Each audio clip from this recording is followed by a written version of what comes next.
Hi hello ಎಲ್ರಿಗೂ ನಮಸ್ಕಾರ. ಇವತ್ತಿನ ಈ ವಿಡಿಯೋದಲ್ಲಿ ನಾನು ಕ್ರಿಸ್ಪಿಯಾಗಿ ಒಂದು ಟೀ ಟೈಮ್ ಸ್ನ್ಯಾಕ್ ಕ್ಯಾಬೇಜ್ ಪಕೋಡಾನ ಹೇಗೆ ಮಾಡೋದು ಅಂತ ತೋರಿಸ್ತಾ ಇದ್ದೀನಿ. ಅದಕ್ಕೆ ಮೊದಲಿಗೆ ಕ್ಯಾಬೇಜ್ನ ಚೆನ್ನಾಗಿ ತೊಳ್ಕೊಂಬಿಟ್ಟು ಈ ರೀತಿಯಾಗಿ ಉದ್ದಕ್ಕೆ ಒಂದು ಸ್ವಲ್ಪ ತೆಳ್ಳಗೆ ಹಾಕಿ ಹಚ್ಚಿಟ್ಕೊಂಡಿದ್ದೀನಿ. ಇದಕ್ಕೆ ಇವಾಗ ಒಂದು ಅರ್ಧ ಈರುಳ್ಳಿನ ಕೂಡ ಮತ್ತೆ ನಾನು ಉದ್ದಕ್ಕೆ ತೆಳ್ಳಗೆ ಹಚ್ಚಿ ಹಾಕ್ಕೊಂಡಿದ್ದೀನಿ. ಇದಕ್ಕೆ ಒಂದು ಸ್ವಲ್ಪ ಕರಿಬೇವಿನ ಸೊಪ್ಪು, ಮತ್ತು ಕೊತ್ತಂಬರಿ ಸೊಪ್ಪು ಮತ್ತು ಒಂದು ಹಸಿಮೆಣ್ಸಿನ್ಕಾಯಿನ ಸಣ್ಣದಾಗಿ ಹಚ್ಚಿ ಹಾಕೋತಾ ಇದ್ದೀನಿ. ಹಸಿಮೆಣ್ಸಿನ್ಕಾಯಿ ನಿಮ್ಮ ಖಾರಕ್ಕೆ ತಕ್ಕಂಗೆ ಹಾಕ್ಕೊಳ್ಳಿ. 1 ಟೀ ಸ್ಪೂನು ಶುಂಠಿ ಬೆಳ್ಳುಳ್ಳಿ ಪೇಸ್ಟು, ರುಚಿಗೆ ಉಪ್ಪು, ಒಂದು ಅರ್ಧ ಟೀ ಸ್ಪೂನು ಅಜ್ವಾನ, 1 ಟೀ ಸ್ಪೂನು ಜೀರಿಗೆಯ ಪುಡಿ ಮತ್ತು ಒಂದು 1/4 ಟೀ ಸ್ಪೂನ್ಗಿಂತ ಕಡಿಮೆ ಒಂದು ಚಿಟಿಕೆ ಗರಂ ಮಸಾಲ. ಇದು ಆಪ್ಷನಲ್ಲು, ಬೇಡ ಅಂದರೆ ಸ್ಕಿಪ್ ಮಾಡ್ಕೊಳ್ಳಿ. ಫಸ್ಟ್ ಇಷ್ಟನ್ನೇ ಚೆನ್ನಾಗಿ ಕಲಿಸ್ಕೊಳ್ಳಿ. ತರಕಾರಿಯಲ್ಲಿ ಉಪ್ಪಿರೋದ್ರಿಂದ ತರಕಾರಿಯಲ್ಲಿ ನೀರೆಲ್ಲ ಬಿಟ್ಬಿಡುತ್ತೆ.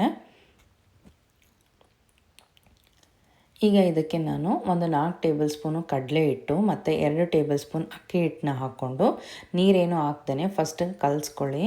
ಯಾಕಂದರೆ ಇದೇ ನೀರು ಸಾಕಾಗುತ್ತೆ. ಇನ್ನು ನಮಗೊಂದು 1/4 ಲೋಟದಷ್ಟು ನೀರು ಬೇಕಾಗತ್ತೆ ಅಷ್ಟೇ. ನೋಡಿ, ಈಗ ನಾನು ಒಂದು 1/4 ಲೋಟಕ್ಕಿಂತ ಸ್ವಲ್ಪ ಕಡಿಮೆನೇ ನೀರನ್ನು ಹಾಕ್ಕೊಂಡು ಕಲಿಸ್ಕೊಳ್ತಾ ಇದ್ದೀನಿ. ಈ ಅದಕ್ಕೆ ನಾನು ಕಲಿಸ್ಕೊಂಡಿದ್ದೀನಿ. ಅಂದರೆ ಎಲ್ಲೂ ಹಿಟ್ಟು ಮತ್ತು ತರಕಾರಿ ಎಲ್ಲೂ ಬೇರೆ ಬೇರೆ ಅನ್ನಿಸ್ತಾ ಇಲ್ಲ. ಅದಕ್ಕೆ ಕಲಿಸ್ಕೊಂಡ್ರೆ ಇವಾಗ ಹಿಟ್ಟು ರೆಡಿಯಾಗಿದೆ. ಈಗ ಇನ್ನೊಂದು ಕಡೆ ನಾನು ಎಣ್ಣೆನ ಚೆನ್ನಾಗಿ ಕಾಯೋಕ್ಕಿಟ್ಟಿದ್ದೆ. ಎಣ್ಣೆ ಪೂರ್ತಿಯಾಗಿ ಕಾಯೋವರೆಗೂ ಹೈ ಫ್ಲೇಮಲ್ಲಿ ಇಟ್ಕೊಳ್ಳಿ. ಕಾದ್ಮೇಲೆ ಮೀಡಿಯಮ್ ಫ್ಲೇಮಿಗೆ ಮಾಡಿಕೊಂಡು ನಾವು ಮಾಡಿರೋ ಹಿಟ್ಟನ್ನು ಎಣ್ಣೆಯಲ್ಲಿ ಹಾಕ್ತಾ ಬರಬೇಕು. ನಿಮಗೆ ತುಂಬ ಸಾಫ್ಟಾಗಿ ಬೇಕು ಅಂದರೆ ನೀವು ಇನ್ನು ಸ್ವಲ್ಪ ಕಡಲೆ ಹಿಟ್ಟನ್ನು ಹಾಕ್ಕೊಂಡು ಸ್ವಲ್ಪ ನೀರಾಗಿ ಮಾಡ್ಕೋಬೋದು. ಕ್ರಿಸ್ಪಿ ಬೇಕು ಅಂತಂದರೆ ಸ್ವಲ್ಪ ಗಟ್ಟಿಯಾಗಿರೋ ಹಿಟ್ಟನ್ನ ಕಲಿಸ್ಕೊಂಡ್ರೆ ಕ್ರಿಸ್ಪಿ ಆಗುತ್ತೆ. ಮತ್ತು ನಾವು ಕರಿಬೇಕಾದ್ರೆ ಮೀಡಿಯಮ್ ಫ್ಲೇಮಲ್ಲಿ ಇಟ್ಕೊಂಡು ಕರೆದ್ರೆ ಕೂಡ ಪಕೋಡ ಕ್ರಿಸ್ಪಿಯಾಗಿ ಬರುತ್ತೆ.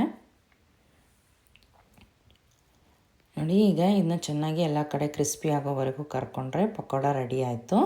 ಈಗ ಇದನ್ನ ನಾನು ಒಂದು ಪ್ಲೇಟಿಗೆ ತಕ್ಕೊತಾ ಇದ್ದೀನಿ. ಮತ್ತು ಇನ್ನು ಉಳಿದಿರೋ ಹಿಟ್ಟನ್ನು ಕೂಡ ಇದೇ ರೀತಿ ಎಣ್ಣೆಯಲ್ಲಿ ಕ್ರಿಸ್ಪಿ ಆಗೋವರೆಗೂ ಚೆನ್ನಾಗಿ ಕರ್ಕೊಂಡು ಬಿಸಿ ಬಿಸಿಯಾಗಿ ಸರ್ವ್ ಮಾಡಿ. ಈ ರೆಸಿಪಿ ಇಷ್ಟ ಆದರೆ ನಿಮ್ಮ ಫ್ರೆಂಡ್ಸ್ ಆ್ಯಂಡ್ ಫ್ಯಾಮಿಲಿ ಜೊತೆ ಶೇರ್ ಮಾಡಿ. ಮತ್ತು ಚಾನಲ್ಗೆ ಲೈಕ್ ಆ್ಯಂಡ್ ಸಬ್ಸ್ಕ್ರೈಬ್ ಮಾಡ್ಕೊಳ್ಳಿ. ನನ್ನನ್ನು ಬೇರೆ ರೆಸಿಪೀಸ್ ನೀವು ನೋಡಬೇಕು ಅಂದರೆ ಸ್ಕ್ರೀನ್ ಮೇಲೆ ಬರ್ತಾ ಇರೋ ಲಿಂಕನ್ನು ಕ್ಲಿಕ್ ಮಾಡಿದರೆ ನೀವು ಆ ರೆಸಿಪೀಸ್ನ ಕೂಡ ನೋಡ್ಕೋಬೋದು. Thank you.